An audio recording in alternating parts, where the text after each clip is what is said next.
Hello लोगोफोर बड' जब info YouTube चेनेलाव बरायबाय आसा खालामो नोंथांमोना गासिबो मोजां दङ। दा लोगोफोर आसाम पुलिसनि गोबां नोंथांमोना लेटेस्ट आपडेट नेगासिनो दङ आरो गोबां कमेन्ट्स खालामदों गोदान भेकेन्सि माब्ला ओंखारगोन होननानै आरो लोगोसे 10 पास जानायफोरा एप्लाइ खालामनो हागोन ना हाया होननानै गोबां कमेन्ट्स फैदों। दा लोगोफोर आं सिगाङाव मोनसे आपडेट होदोंमोन बेबो मोनसे बेबादि नटिसआनो फैदों। दा नोंथांमोना सिगाङाव भाइरेल मोनसे नटिस मोनदोंमोन आरो फिन खनसेबाव मोनसे ओंखारबावदों नोंथांमोना नायनो हागोन आरो बेयाव बुंदों लोगोफोर पस्टआ एबि थागोननो इउबि थागोन बेनिफ्राय एसआइबो थागोन। दा जाय नोंथांमोना ग्रेजुवेट जादों गासैबो पस्टआवनो एप्लाइ खालामनो हायो हौवाफोर हिन्जावफोर। बिनिफ्राय जायफोरा 10 पासल' नोंथांमोना एबिआव खालामनो हागोन आरो जायफोरा ओइचएस पास नोंथांमोना एबि इउबिआव एप्लाइ खालामनानै लानो हागोन आरो भेकेन्सिया गासैखौबो लानानै 2502 थागोन होनना बुंदों। दा बेसेबां सैथो जों नायगोन बे नटिसखौ बबेनिफ्राय फैदों आरो सोरनो हरनाय जादों जों बेखौबो नायगोन। दा जों बेयाव गासैबो डिसकास खालामगोन। बेनिफ्राय मोनसे रिक्वेस्ट जाय नोंथांमोना चेनेलाव गोदानै फैदों साबस्क्राइब खालामना लादो बेबादि नोंथांमोना जबनि आपडेट मोनबाय थानो बड' जब इनफो इउटुब चेनेलाव आरो लोगोसे हानायसेबां नोंथांमोना भिडिअखौबो शेयार खालाम जाहाथे बयबो मिथिनानै जेब्ला भेकेन्सि ओंखारमारो अब्ला नोंथांमोना लोगो एप्लाइ खालामनो हानाय बादि डकुमेन्ट्स रेडि खालामनानै लायो। दा लोगोफोर जों थांसै अफिसियेल वेबसाइटआव बेनिफ्राय जों माखासे डिटेल्स नायनोसै जाय नोंथांमोना चेनेलाव गोदानै फैदों साबस्क्राइब खालामदो।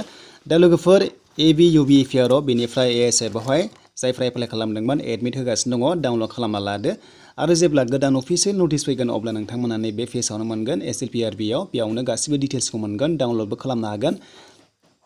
आरो जाय नोंथांमोना एबि इउबि पास जाना दङ एडमिट कार्ड नोंथांमोननि एग्जामनि डिसेम्बराव जानायनि चान्सआव दङ बेखायनो नोंथांमोना रेडि जादो जेब्ला आनजाद जायो लोगो नोंथांमोना मोजां एग्जाम होनो हानाय बायदि। दा बेखायनो आपडेट डेटआव नोंथांमोना नायनांगोन जेब्ला एडमिट होयो एग्जामनि अब्ला बेयावनो नोंथांमोना नटिसखौ मोनगोन। दा नायदो लोगोफोर बेबादि नटिसआ भाइरेल जागासिनो दङ एबा गोसारदों नोंथांमोनाबो मोनदों जानांगौ। दा बेयाव सिगाङाव बेबादि ओंखारदोंमोन आरो दाबो ओंखारबावबाय बेनो जाबाय दिगन्त बर' आइपिएस। दा बिथाङा हम एन्ड पलिटिकेल डिपार्टमेन्ट आरो लोगोसे बेयाव 2 नोंथांमोना मोनदों बे जाबाय एडिसनेल डिजिपिनो हरदों आरो माखासे लेटार बे बुंदों माखासे एप्रुभ खालामनो थाखाय आरो खायसे जाबाय होनना बुंदों। दा द्राफ्ट आरो बियो दा द्राफ्टआ लोगोफोर नायदो पस्टआ 306 दङ साब इन्सपेक्टर इउबिआव बेनिफ्राय एबिआव दङ 1429 बेनिफ्राय इउबिआव 705 भेकेन्सिस बेबायदि थागोन होनना बुंदों आरो लोगोसे बेयाव रेफारेन्स नाम्बार नोंथांमोना लेटार नाम्बार मोनदों आरो डेटआ जाबाय 11 अक्ट'बर 2021। दा बेयाव माखासे साबजेक्टआव नोंथांमोना नायदो माखासे पइन्ट्स मेनसन खालामदों। दा बेयाव बुंदों लोगोफोर जाय नोंथांमोना इउबिएस एप्लाइ खालामगोन अब्ला ग्रेजुवेट जानाय लोगो एप्लाइ खालामनो हायो। बेनिफ्राय जायफ्रा एमसिए एबा बिसिए दङ नोंथांमोना एक्सट्रा मार्क मोननाय जायोमोन।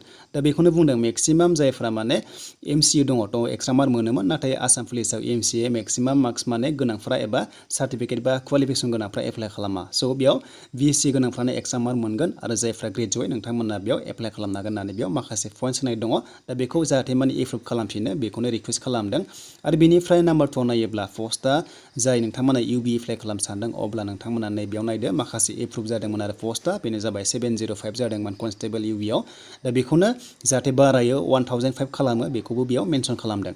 दा बेनिफ्राय एबि इउबिआव बेयाव क्वालिफिकेसना ओरैबायदि बुंदों जाय नोंथांमोना एबि एप्लाइ खालामनो सानदों अब्ला 10 पासआनो हायो आरो जायफोरा इउबि एप्लाइ खालामगोन ओइचएस पास नांगोन आरो जुदि नोंथाङा ओइचएस पासब्ला मोननैबो पस्टआव एप्लाइ खालामनो हागोन एबि इउबि आरो जायफ्रा ग्रेजुवेट नोंथांमोना मोनथामबो पस्टआव एप्लाइ खालामनो हायो।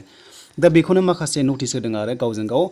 दा बे जाबाय अफिसियेलि नटिस नङा लोगोफोर बेनो जाबाय अफिसियेलि वेबसाइटआव पाब्लिश खालामाखै।